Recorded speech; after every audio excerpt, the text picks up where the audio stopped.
When in God's name are we going to stand up to the gun lobby?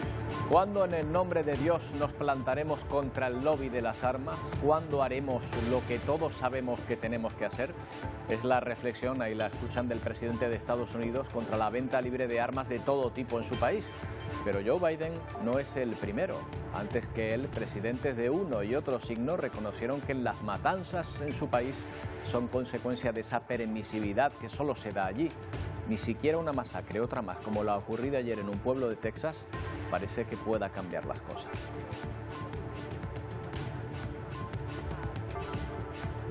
Ni todo un presidente de Estados Unidos ha podido aún limitar el uso de las armas allí. ¿Qué tal? Buenas tardes. ¿Qué lleva a alguien a matar a 19 personas, la mayoría niños de primaria, sin ningún motivo? Y lo que es peor aún, ¿por qué masacres como esta son habituales en aquel país? Los tiroteos masivos se han convertido en una siniestra lotería que puede tocar en cualquier escuela, instituto y universidad de Estados Unidos, sin que podamos encontrar otra razón que explique este comportamiento que el fácil acceso de la población a cualquier tipo de arma. La localidad de Uvalde se convierte en otro punto en el mapa del horror de un país repleto de armas.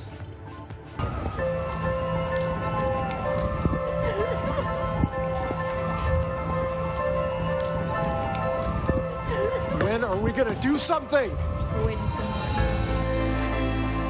Pues el país y el mundo entero asiste horrorizado a la lista de víctimas, 19 menores de edad y 2 profesoras, mientras que vuelve a preguntarse por la personalidad y los motivos del asesino abatido tras cometer la matanza y que incluso disparó a su abuela antes de dirigirse a la escuela de primaria. Como ocurre en otras ocasiones, se alzan voces indignadas a favor del control de armas, pero probablemente, igual que las otras ocasiones, no se haga nada al respecto.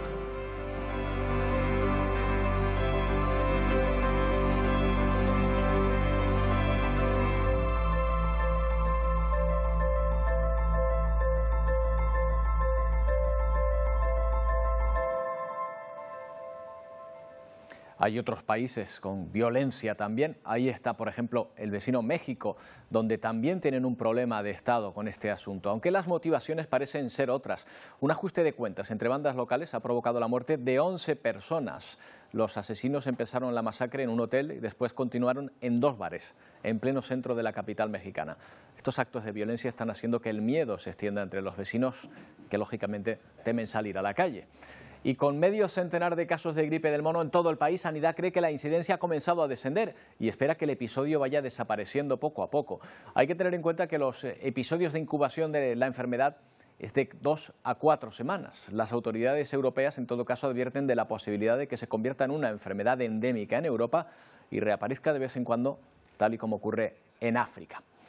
Vamos a centrarnos en primer lugar en lo que ocurre, enseguida vamos a ese tiroteo de Texas, pero antes nos centramos en lo que está ocurriendo en la guerra de Ucrania. La ofensiva rusa en el este del país continúa recrudeciéndose día a día. Los ataques se concentran especialmente en la provincia de Lugansk, casi ya por completo bajo control del ejército ruso.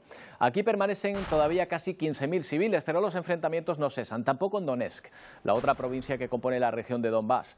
Los bombardeos de las últimas horas están siendo tan intensos que la población no resiste. En la estación de tren de Sloviansk se agolpan a últimas horas cientos de residentes en busca de un tren que les lleve a otro lugar seguro.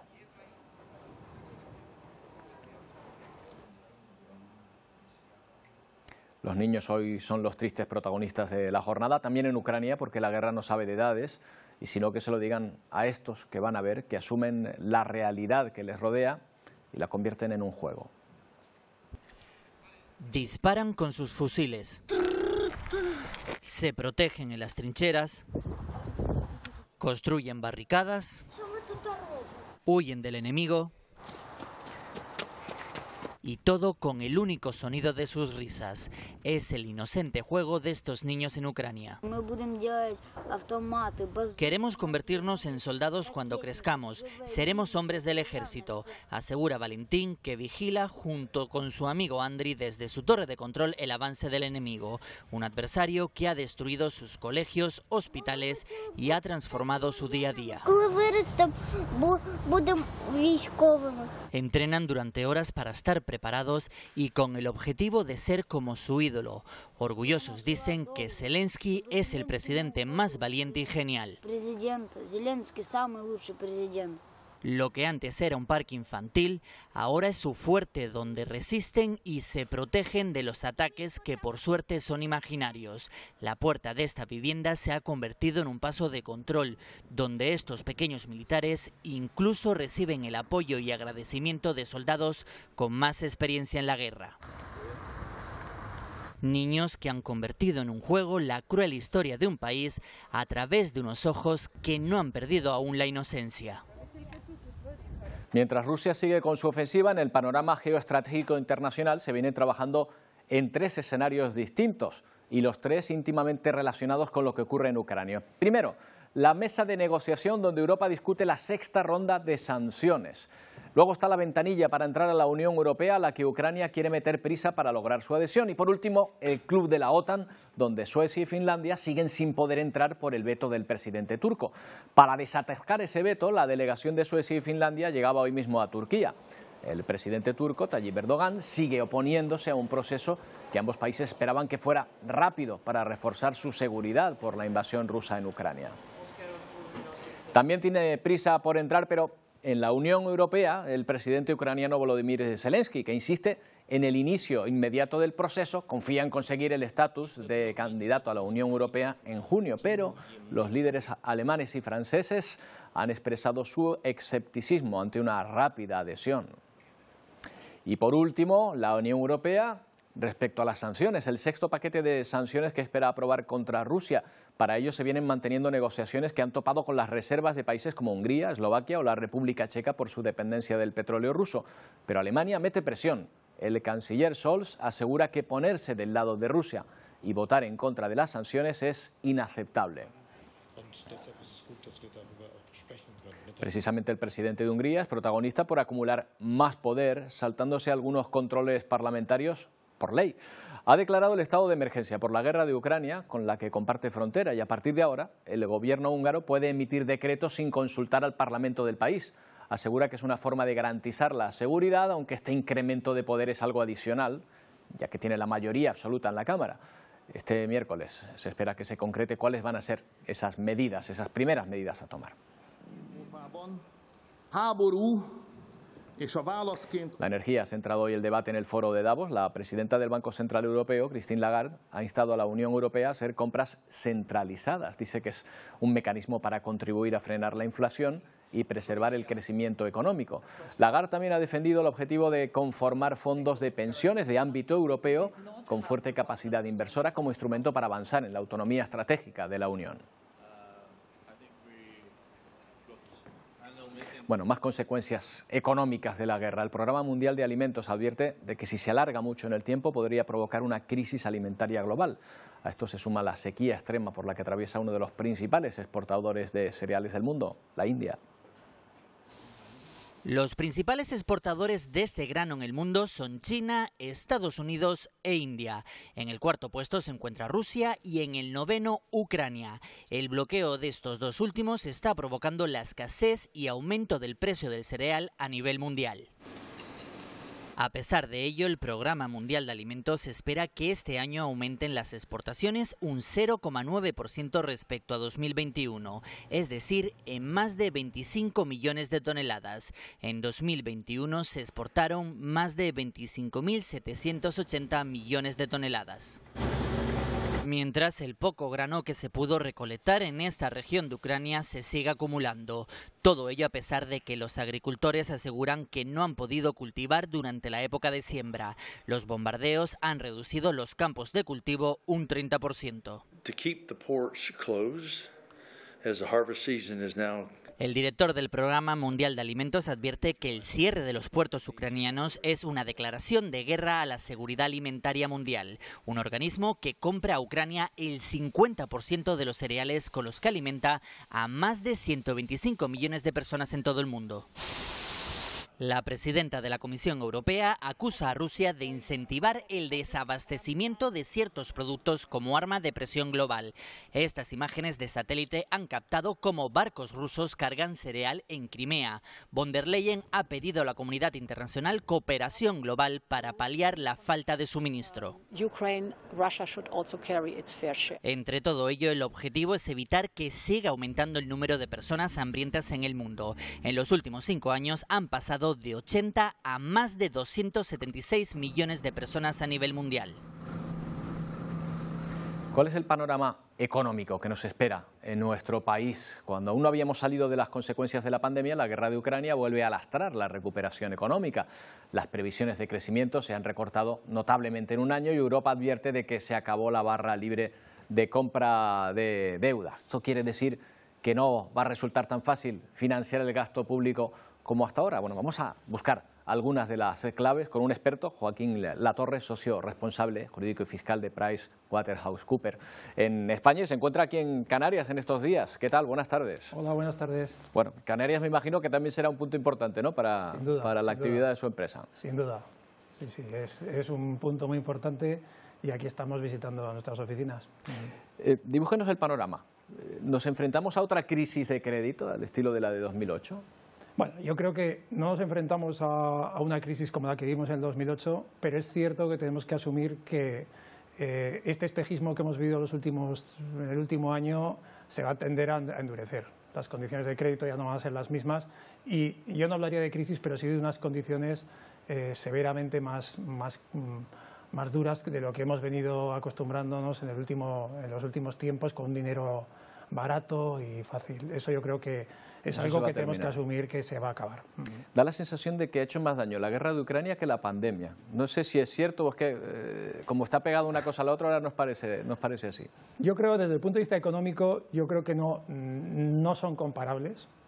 Desde el punto de vista estrictamente económico, lo que sucede es que se han concatenado en el tiempo y yo creo que pilla a los mercados y a los inversores cansados, saliendo de una crisis y entrando en otra. Pero yo creo que la crisis del 2008, la crisis del crédito, fue una crisis muy profunda, muy dura y yo creo que la crisis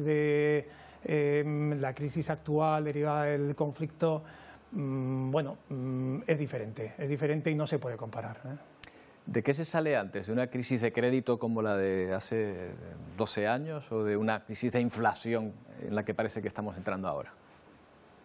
Yo creo que se sale antes de una crisis de inflación. De hecho, si tenemos la crisis del crédito de hace 12 años, tardamos en un país como este 5 o 6 años en salir. Creo que esta es más coyuntural debido pues a los factores que todos conocemos, al conflicto, a la guerra, a la crisis de suministros, al precio de la energía, pero yo creo que se saldrá mucho antes. Joaquín, si el Estado no puede obtener los préstamos de la forma tan sencilla como lo hacía hasta ahora, ¿de dónde sacamos el dinero? ¿Qué recursos le quedan para financiar el gasto público?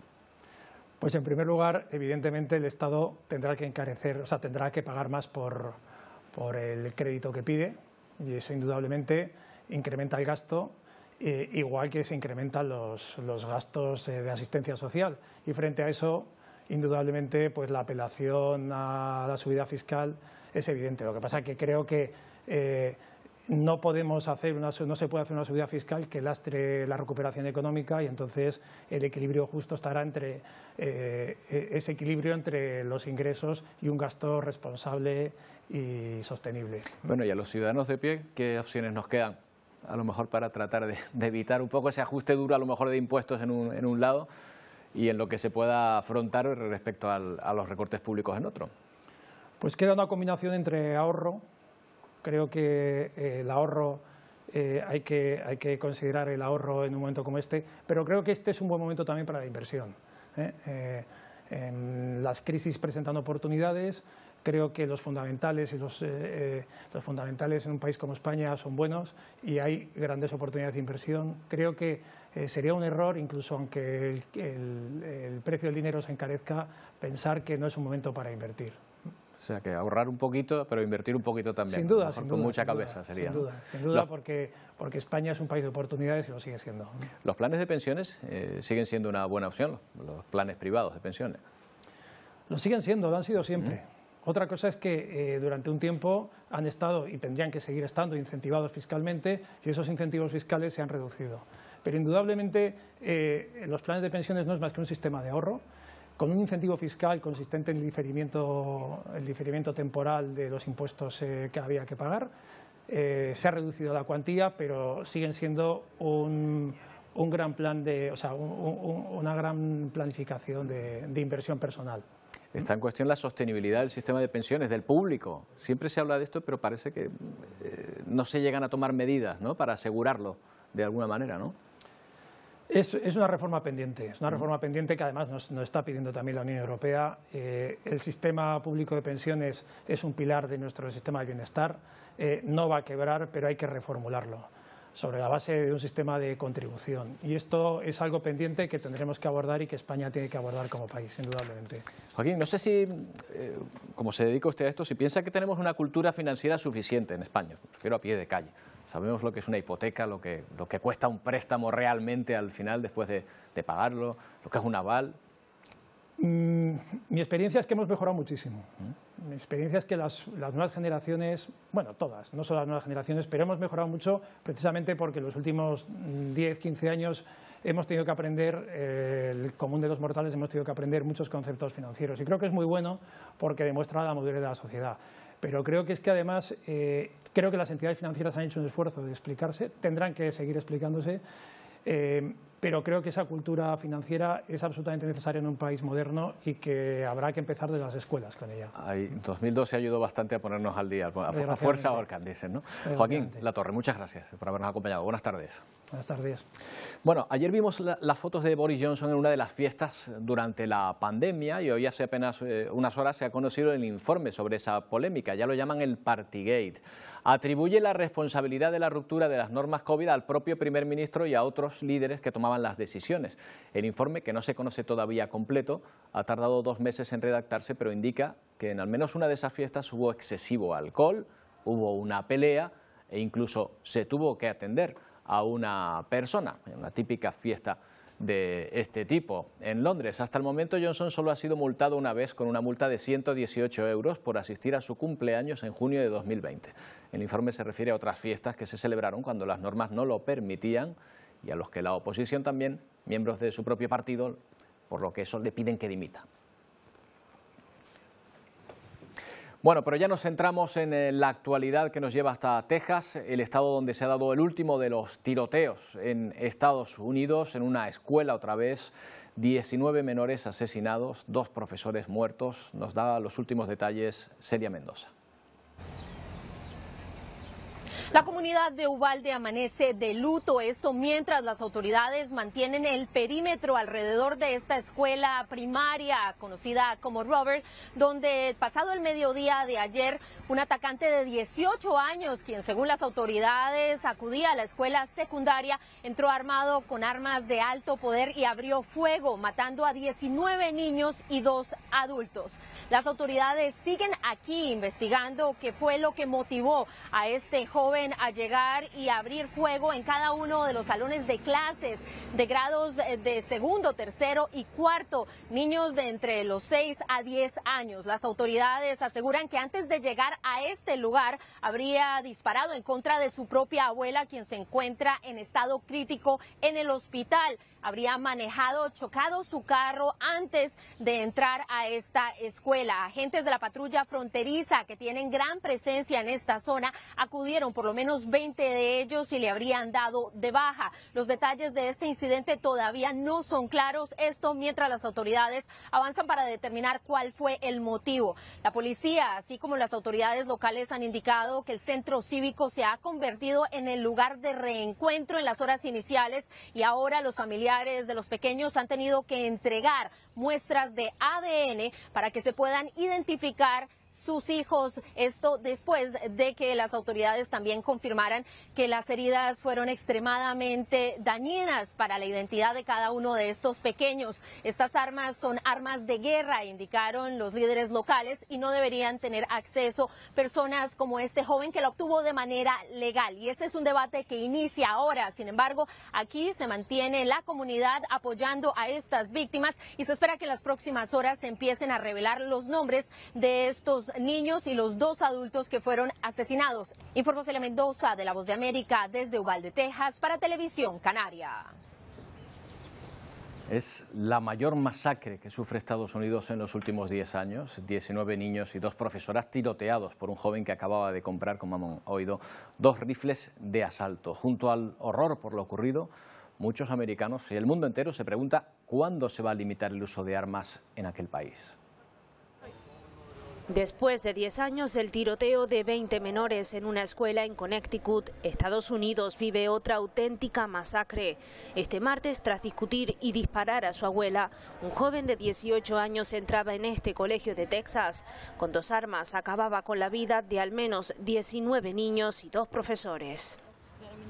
El atacante, también estudiante de un instituto cercano, murió abatido por la policía. Una nueva tragedia que conmueve al país. Children murdered at school. When are we going to do something? Donde muchos se hacen la misma pregunta que Steve Kerr, entrenador de la NBA. ¿Cuándo vamos a hacer algo refiriéndose al control de armas? To the devastated families that are out there. Basta al tráfico indiscriminato delle armi. Personalidades como el Papa Francisco se suman a esta demanda. El presidente Joe Biden cree que es el momento de actuar. When in God's name are we going to stand up to the gun lobby? ¿Cuándo en el nombre de Dios vamos a enfrentarnos a los lobbies de armas? ¿Por qué este es el único país con matanzas de este tipo?, pregunta Biden a los legisladores.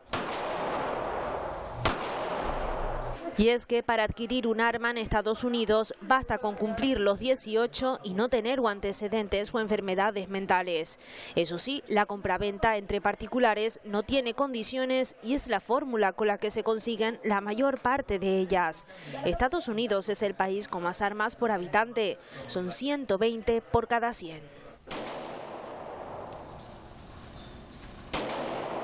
Pero el tiroteo de Texas no es un suceso aislado. Cada año una media de 3.000 menores mueren a causa de las armas de fuego. Al menos 15.000 resultan heridos.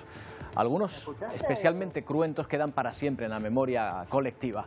Si retrocedemos hasta 1999, encontramos la matanza de Columbine, en Colorado, donde 2 estudiantes asesinaron a 13 personas en la escuela de esa localidad. Otras 23 personas resultaron heridas. Nos situamos en 2005, un estudiante de 17 años mató a 9 personas en la escuela de Red Lake, en Minnesota. En 2007, un estudiante mató a tiros a 32 compañeros de la Universidad de Virginia. El más grave en una escuela de primaria fue la matanza de Sandy Hook en Newton, en Connecticut, en 2012. Y también en aquella ocasión un joven mató a 26 personas, incluidos 20 niños. Más reciente, en 2018, un joven de 19 años de una escuela de secundaria de la ciudad de Parkland, en Florida, mató a 17 personas de la misma manera. Pero ojo, no son todos los casos desde 1999, sino tan solo algunos de ellos. Vamos a preguntarnos por este asunto, por estas motivaciones, algo que es difícil de entender aquí desde nuestra mentalidad europea. Hablamos con Mariano Urraco, sociólogo, profesor de la Universidad a Distancia de Madrid. Mariano, ¿qué tal? Buenas tardes. Buenas tardes, aunque bueno, con estas noticias son regulares. Por decir algo, efectivamente. Bueno, Mariano, no todos los dementes, por decir de una manera, no todas las personalidades violentas se pueden estar dando en Estados Unidos. Parece evidente que hay una relación entre la regulación de las armas y este tipo de sucesos.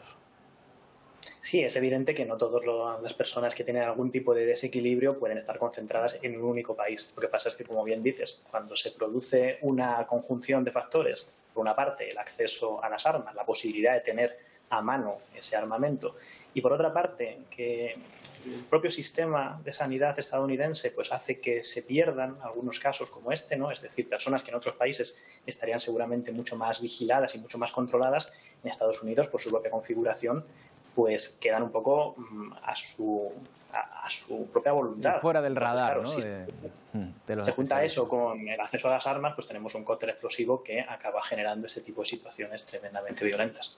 Claro, hoy veíamos además, fíjate, un dato en el diario El País que dice que 1/3 de los americanos, 1/3, considera que si hubiese más armas, este tipo de cosas no pasarían, que se sentirían seguros, con lo cual el diagnóstico que hacen es justo el contrario de lo que estamos haciendo desde aquí.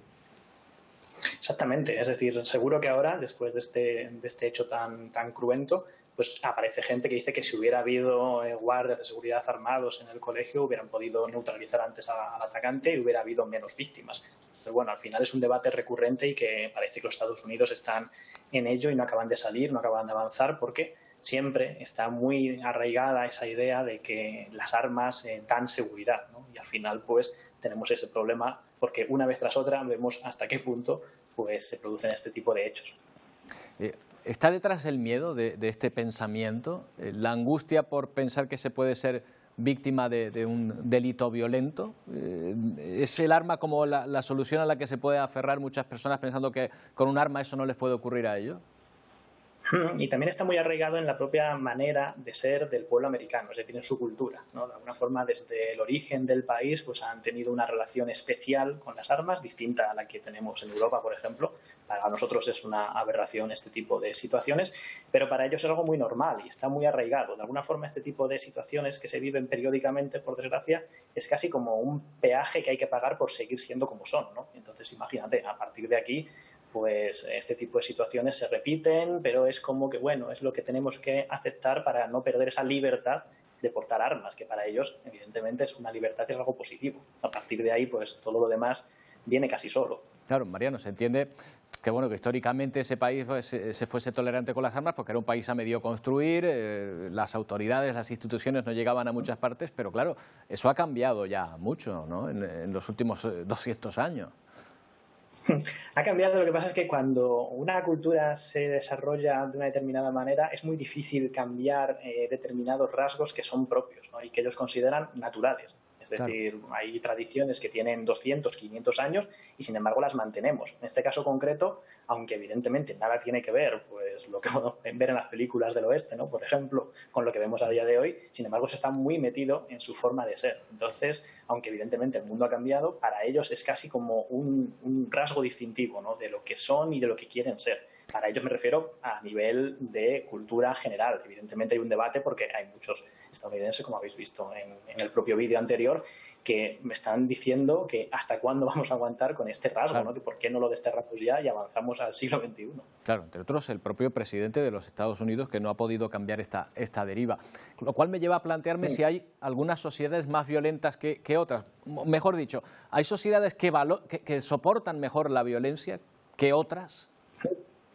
Y luego hay sociedades en las cuales los lobbies, por ejemplo el lobby armamentístico, pues tiene menos fuerza que en otras. Eso también hay que tenerlo muy en cuenta cuando entendemos la situación que se vive en Estados Unidos, ¿no? Hasta qué punto hay unos intereses económicos detrás, porque hay un mercado tremendo que mueve muchísimos miles de dólares en este caso, y eso al final también hace mucho en que las cosas no se puedan cambiar tan fácilmente.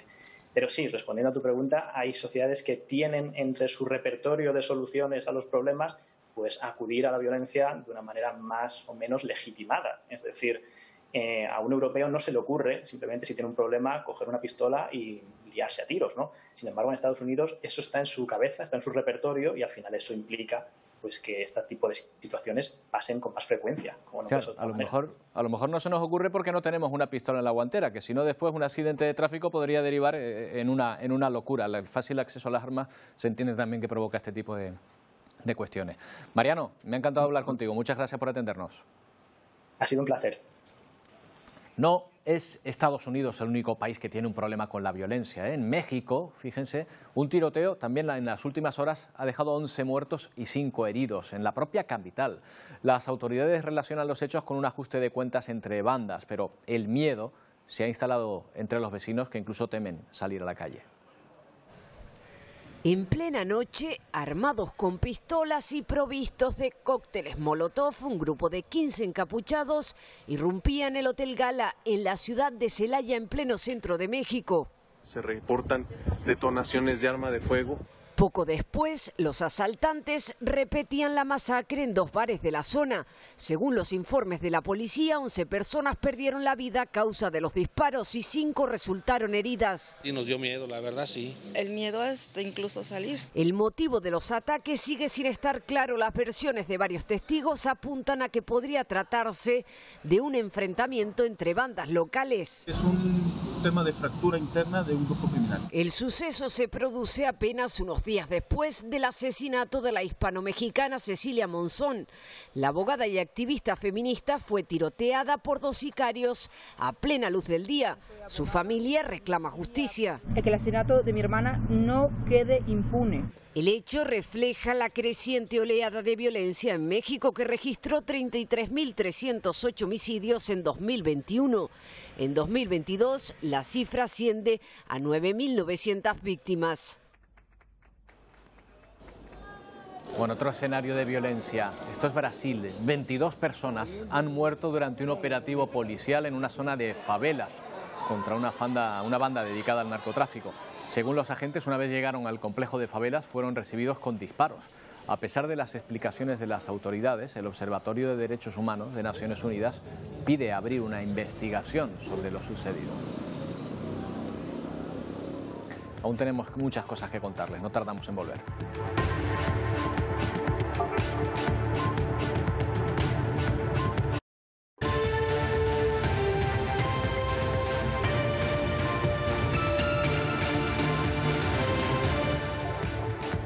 Bueno, pues este 25 de mayo se celebra el Día Internacional de África y por eso nos vamos hasta la sede de Casa África en Las Palmas de Gran Canaria, donde se ha dado cita a una veintena de embajadores africanos que han participado en la reunión del Consejo Diplomático, el órgano asesor de la institución. Además, ahora mismo se ha incorporado al encuentro Isabel Baeza, el ministro de Asuntos Exteriores, José Manuel Álvarez, ¿verdad? Sí, Roberto, se le espera de forma inminente porque ha tenido un ligero retraso respecto a la hora de llegar aquí a la sede de Casa África en Las Palmas de Gran Canaria, porque, como sabes, procede de Santa Cruz de Tenerife, donde ha mantenido un encuentro durante toda la mañana con el presidente de Canarias, con Ángel Víctor Torres. Se le espera de forma inminente esa llegada del ministro de Asuntos Exteriores, José Manuel Álvarez, a la sede de Casa África. Se va a sumar a una reunión que se ha producido durante toda la mañana y es el Consejo Diplomático de Casa África, que se ha reunido esta mañana. Aquí es un consejo asesor de Casa África que está integrado por representantes y embajadores acreditados de repúblicas africanas en España y por la Secretaría de Estado de Asuntos Exteriores. Y tiene una particularidad, y es que este organismo es la primera vez que se reúne aquí en Canarias, porque normalmente suele reunirse en la sede del Ministerio de Asuntos Exteriores en Madrid. Con esta reunión, Casa África ha querido festejar una fecha tan importante como la que tú señalabas antes, y es el Día Internacional de África, una jornada que se celebra precisamente hoy, el 25 de mayo, porque tal día como hoy se constituyó la Unión Africana, la única asociación que integra los 55 estados africanos. En la reunión de hoy del Consejo Diplomático se han abordado los retos pendientes que tiene África en estos momentos. Retos como la malnutrición, como el terrorismo yihadista en el Sahel, en el desierto del Sahel, o como la piratería en el Cuerno de África. Bueno, también reunión importante esta tarde, la del Consejo Interterritorial de Salud, y sobre la mesa los casos de la viruela del mono detectados en España. Junto con Reino Unido somos el país más afectado fuera de África. Miguel, ¿cuántas infecciones confirmadas tenemos ahora mismo? Ya son 59 los casos de la viruela del mono confirmados en nuestro país y 88 son los sospechosos que está estudiando en estos momentos el Centro Nacional de Microbiología.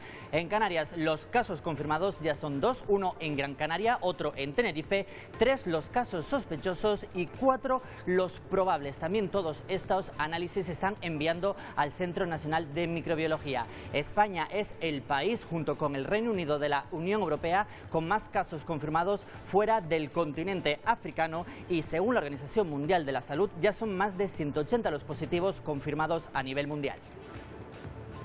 Bueno, volvemos a hablar del Día de África. Gracias, Miguel. Ya han visto la situación ahí en Casa África, en Las Palmas de Gran Canaria, donde está a punto de llegar el ministro, donde se están celebrando varios actos. Este martes se presentaba el documental Origen, un trabajo que narra la historia de senegaleses que decidieron quedarse en su país para probar fortuna, desmontando la creencia de que emigrar a Europa es la única salida y contando qué sucede en esa travesía tan peligrosa y de la que poco se habla en esta sociedad africana. Origen es en cierto modo una forma de reflejar que es Senegal en origen, pero también puede ser destino.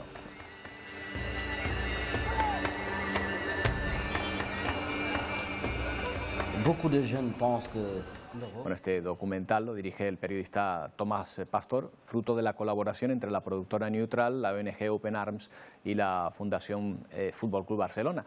Hablamos con Laura Lanusa, directora de comunicación de Open Arms. ¿Qué tal, Laura? Buenas tardes. Hola, buenas tardes, ¿qué tal? Bueno, en torno a este documental parece que lo que se trata de mostrar es que irse no es la única solución. ¿Es así? Es así. Se trata de mostrar a la propia sociedad senegalesa que hay posibilidades de futuro allí también, de que tengan referentes cercanos, jóvenes cercanos que han conseguido labrar su futuro allá y que emigrar no es la única salida, que hay maneras de hacerlo allá. Y son referentes que no están muy lejos de ellos, son referentes que son vecinos de barrios o de ciudades y que con mucho esfuerzo y con mucha determinación y evidentemente no sin obstáculos por el camino pues han logrado emprender y tener negocios y bueno y tener un futuro para ellos y para sus familias. ¿Ellos idealizan de alguna manera la vida fuera de su país, las oportunidades que puedan llegar a tener? Sí, culturalmente y por una trayectoria son países evidentemente resultado de una colonización europea, occidental. El reflejo durante los años, el símbolo del éxito es llegar a Europa y sin embargo no es así. Europa no es para nada ese dorado que ellos imaginan y de hecho en nuestro proyecto Open Arms en Senegal lo que hacemos es de construir ese dorado, que sepan, que conozcan, que tengan la información real, que sepan que cuando llegan a España o a Europa no se van a encontrar a una Europa acogedora, sino que se van a encontrar vallas, se van a encontrar concertinas, se van a encontrar CIEs y que su vida no va a ser para nada fácil. Es simplemente poner esa información ahí, ¿no? Que Europa no es el dorado que ellos puedan imaginar. De la misma forma que el documental también deconstruye el imaginario que nosotros podamos tener de Senegal, ¿no? Cuando piensas en África o en Senegal puedes pensar en pobreza o en situaciones con dificultades. Y por otro lado lo que estamos mostrando es eso, jóvenes con muchas ideas, con muchos proyectos, con muchas ganas de conseguir frutos en su propio país. Siempre decimos, Laura, en este programa nos ocupamos mucho de África, tenemos una sección precisamente cada semana dedicada a conocer un poquito más ese continente, que con África parece que tenemos un prejuicio, ¿no? En el sentido de que nos parece que todo es pobreza, que todo es como si fuese un solo lugar, cuando es un continente amplísimo con muchísimas circunstancias y muchísimas situaciones distintas, ¿no? Efectivamente, y como sabemos África no es un país, y cada país del continente africano tiene sus propias particularidades, ¿no? Senegal es un país muy rico que evidentemente vive una situación que no es de riqueza como Europa, ni muchísimo menos, con muchísimas dificultades, pero que es un país cuya la media de edad son 18 años y hay muchos jóvenes con muchas ganas de hacer muchas cosas, que no es fácil, correcto, no es fácil. También las manos de Europa y las manos de Occidente en el país tampoco les deja avanzar demasiado, pero sí que es cierto que hay muchas oportunidades y que, bueno, no es fácil, pero tampoco es fácil el camino de la migración irregular, sobre todo porque en ese viaje hay muchísimas vidas que se pierden. Bueno, ¿y se están generando oportunidades para estas personas? ¿Se está ayudando a que efectivamente las tengan en su país, quiero decir? Sí, precisamente nuestro proyecto arranca así. Tenemos la primera parte del proyecto, nosotros nos aliamos con las asociaciones locales de jóvenes de allí y formamos a estos capitanes de la información que llamamos, que son ellos mismos, ¿no? Con sus voces, los que después van explicando al resto de la comunidad información sobre derechos humanos, sobre el viaje, que es muchas veces tabú, y les explicamos que evidentemente todas las personas tenemos el derecho a migrar, pero deben saber cuáles son los riesgos y deben medirlos también, y también desmontar ese dorado de europeo que no es tal. Claro. Y con esa información, y después lo que hacemos en este proyecto también es acompañarles y darles formación para que después se acabe centrando en la emprendeduría, va enfocado hacia la emprendeduría y les acompañamos en alguno de los proyectos. Son proyectos pequeños, pero que con documentales como este, que son muy poderosos y que lo hemos presentado en muchísimos lugares de Senegal, abre un debate en la sociedad y entre los jóvenes que es muy positivo para empoderar también a esos jóvenes que piensan que la única salida es irse del país. Laura, muchas gracias por atendernos. Buenas tardes. Gracias a vosotros. Muchísimas gracias. Bueno, y nosotros seguimos descubriendo el talento de muchos canarios por el mundo con motivo de la celebración del Día de Canarias. Nos fijamos en los canarios que no van a poder celebrar esta jornada aquí en su tierra, como por ejemplo Juan Carlos Trueba, que es un joven de Lanzarote que ha encontrado en Georgia, la antigua República Soviética, el lugar ideal para emprender. Con 26 años, Juan Carlos dirige su propia empresa, Volcans Digital, dedicada al marketing digital. En Georgia encuentra el enclave idóneo para teletrabajar y conectar con clientes de distintas partes del mundo, sin que le afecten mucho los distintos usos horarios. Se ha convertido Georgia en algo así como un paraíso para los nómadas digitales.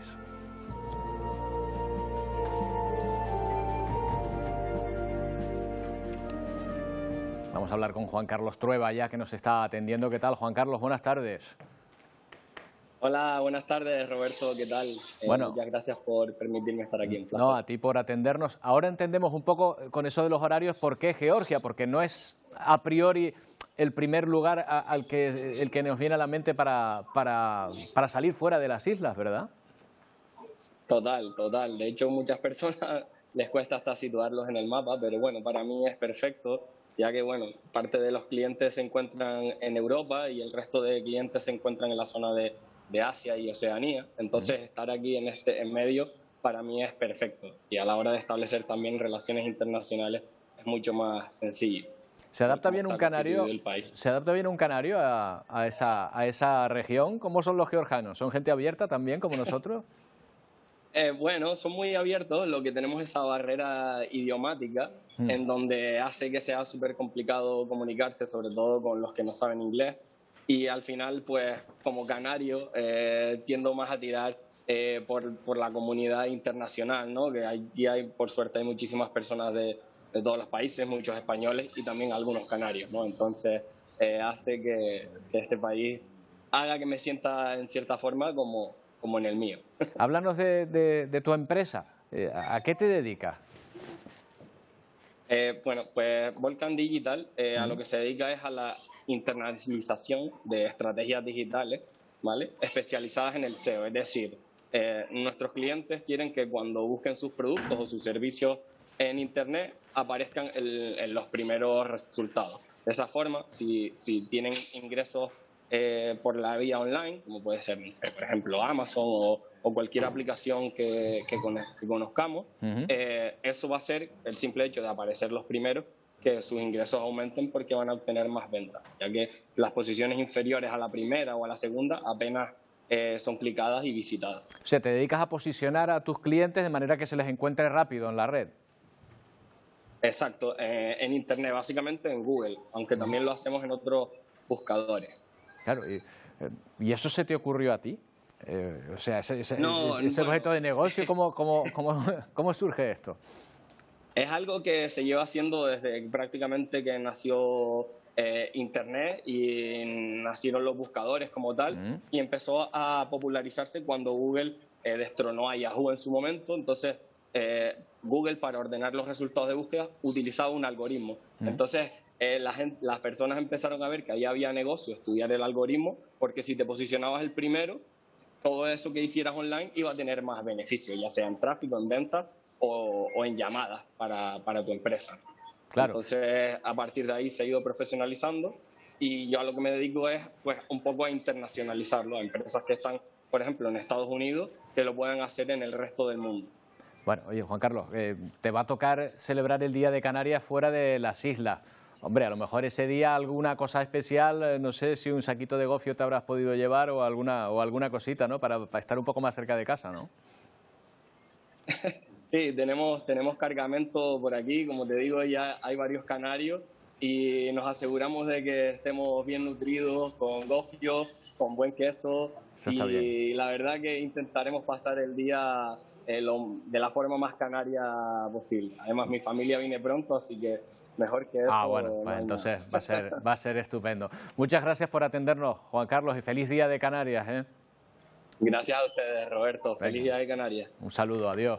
Bueno, pues ahí está, otro canario en el exterior, otro de estos canarios que están llevando su talento por todo el mundo, en este caso en Georgia. Hablamos ahora del tiempo y del planeta con Antonio Cárdenes. Vamos a empezar mirando a Latinoamérica, por culpa otra vez de las lluvias y de los corrimientos de tierra. A ver, Antonio, ¿qué ha pasado en Colombia? Sí, no es la primera vez que lo vemos. Lo que vamos a ver es un hecho singular. Bueno, está lloviendo mucho, hay un corrimiento de tierra en una montaña, esa montaña o esas piedras que se caen colapsan un río, lo taponan y el cauce de ese río, que es esto que estamos viendo, esa es la montaña que se ha derrumbado, el cauce del río se desvía hacia una localidad cercana. Pasó hace unas semanas también en Colombia, causó en aquella ocasión incluso víctimas mortales, en este caso a la gente a la que le cayó o la que le vino este agua encima sí que pudo salir de esa localidad, escapar, aunque fue por la noche, y esto fue lo que ocurrió.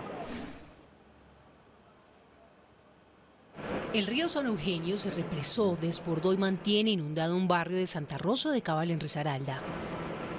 La emergencia ha sido luego de que una luz de tierra taponara el afluente. Más de 100 familias lo perdieron todo. Hay más de 80 viviendas inundadas y 10 personas resultaron heridas por la fuerza del agua. 2 continúan bajo observación médica. Solamente sentimos como un estruendo, como si se hubiera caído un carro, pero la verdad es que ya los gritos de la gente y todo, y estamos así como nos ven, vea. Porque la casa de mi papá vivía aquí en toda la esquina y ni cómo sacar las cosas. Los organismos de socorro con maquinaria pesada esperan poder sacar las toneladas de tierra que impiden el paso del río. En la montañita en Caquetá son varios los derrumbes que amenazan con taponar 2 quebradas. La Defensa Civil y la Alcaldía han evacuado a varias familias de la vereda del Carmen que habían quedado incomunicadas por los deslizamientos de tierra que arrasaron con sus viviendas y vías. Decenas de personas permanecen sin alimentos, agua potable y servicio de energía.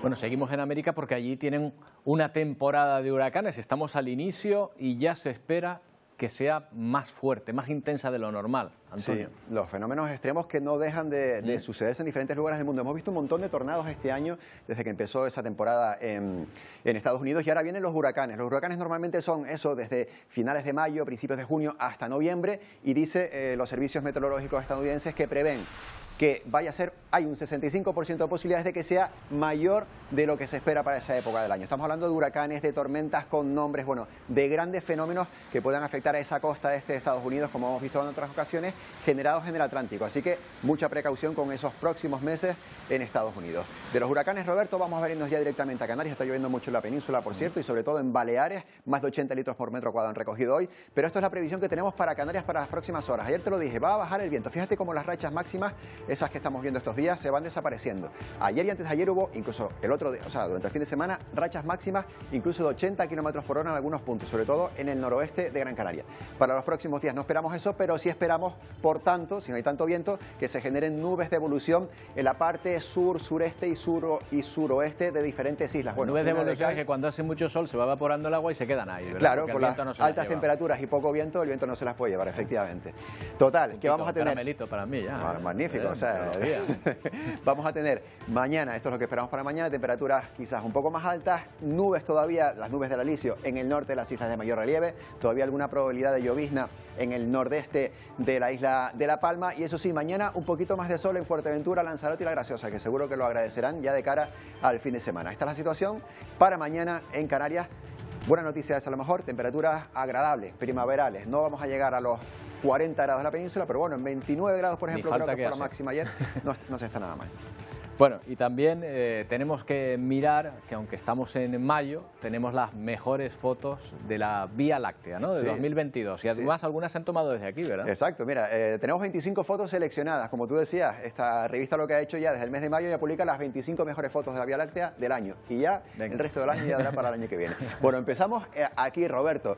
Esto es una de esas fotos de la Vía Láctea espectacular. Esto es en España, en los picos de Europa. De aquí pasamos a Australia, en este desierto. Una de las imágenes también más fotografiadas de Australia es esta que estamos viendo aquí, pero en esta ocasión con la Vía Láctea, que es, por supuesto, ese semicírculo que siempre se forma en los días con máxima visibilidad en lugares donde se puede tomar fotos y que no lo estropee la luz. Y esto de Australia nos vamos a 4.500 metros de altitud, 4.500 metros sobre el nivel mar, en Argentina. También esa Vía Láctea espectacular, que por cierto, lo que estamos fotografiando ahí, nosotros también estamos dentro de la Vía Láctea, o sea que esto también da para una curiosidad. Sí, no es que esté lejos, ¿no? No es que esté para allá, es que estamos dentro de esa Vía Láctea. Claro, claro, aunque esté ahí en el cielo, fíjate, otra visión diferente de la Vía Láctea, a lo mejor no estamos tan acostumbradas a esta, ¿no? Con las estrellitas ahí separadas y no esa especie de mancha por completo. Y lo que te decía, vamos a ver las fotos que tú lo has dicho, hay dos, en esas 25 hay dos sacadas de Canarias. Vamos con la primera, esta foto tomada en una de las cuevas costeras de Tenerife, con la Vía Láctea ahí en el horizonte, una persona con una linterna ahí en el centro de la imagen. El fotógrafo, que por cierto, hay explicación del fotógrafo, dice qué lente utilizó y tal, no ha querido decir exactamente en qué cueva de Tenerife es esta, pero bueno, ahí está foto seleccionada. Y la siguiente nos lleva a las Cumbres de La Palma, maravillosa la foto siempre desde las Cumbres de La Palma, y fíjate ese semicírculo perfecto de la Vía Láctea ahí sobre nuestras cabezas. Muchos se preguntarán, yo miro el cielo y nunca veo esto. Vamos a ver, hay que hacer un tratamiento especial, una apertura para la cámara, el diafragma, etcétera, para captar toda la luz, ¿no? Por eso la explicación está ahí, las características con las que hicieron la foto cada uno de ellos. Bueno, ¿sabes quién debe tener unas vistas fantásticas? ¿Quién? Las naves Voyager. Queremos hablarles ahora precisamente de las dos que han sido lanzadas al espacio. Bueno, fueron lanzadas hace ya más de 40 años, a finales de los 70. Se las envió a los confines de nuestro sistema solar a explorar Júpiter y Saturno, y lo hicieron enviando fotos de esos planetas, y luego continuaron su viaje hasta convertirse en la primera máquina enviada por el ser humano en salir del sistema solar. Esto ocurrió en 2012. Pues bien, en esta última década siguen enviando datos, no saben de la obsolescencia programada, o por lo menos no lo sabían en los años 70, y ahora una de ellas está enviando una serie de datos que los científicos no terminan de entender bien.